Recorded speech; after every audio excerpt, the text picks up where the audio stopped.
Social মিডিয়াতে অন্যের জীবন দেখে আফসোস করার কিছু নেই। মানুষ সোশ্যাল মিডিয়াতে ওইটাই পোস্ট করে যেটা তার সবচেয়ে বেস্ট বা ভালোটা। আর যারা বিদেশে থাকে তাদের সুন্দর ভিডিও বা ছবি দেখে কষ্ট পাওয়ার কিছু নাই, এটা মনে করার কিছু নাই যে তারা স্বর্গে থাকে। আপনারা ওইটাই দেখেন যেটা আপনাদেরকে দেখার জন্য আমরা অ্যালাউ করি। আমার ঘরে খাবার না থাকলে নিশ্চয়ই আমি ওইটা আপনাকে দেখাবো না। সারাদিন কাজ করার পর ক্ষুধা পেটে বাসায় আসার পর যখন কোনো খাবার থাকে না, রান্না করার পর আরো 2 ঘন্টা ওয়েট করতে হয় খাবারের জন্য, এই কষ্টটা শুধু তারাই বোঝে যারা বিদেশে থাকে। আর দেশে ওই প্রিন্সেসের জীবনটা ফেলে যখন মানুষ বিদেশে আসে তখনই বাস্তবতাটা হারে হারে টের পায়।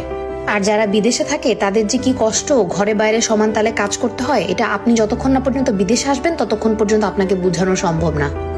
আর সারা সপ্তাহ ঘরে বাইরে কামলা দেওয়ার পর যখন উইকেন্ডে একদিন আপনি ঘুরতে যাবেন, ওই একটা ছবি বা ওই একটা ভিডিও দেখে মানুষ মনে করবে, বাহ, উনি তো মনে হয় স্বর্গে থাকেন, একটা প্রিন্সেসের জীবন।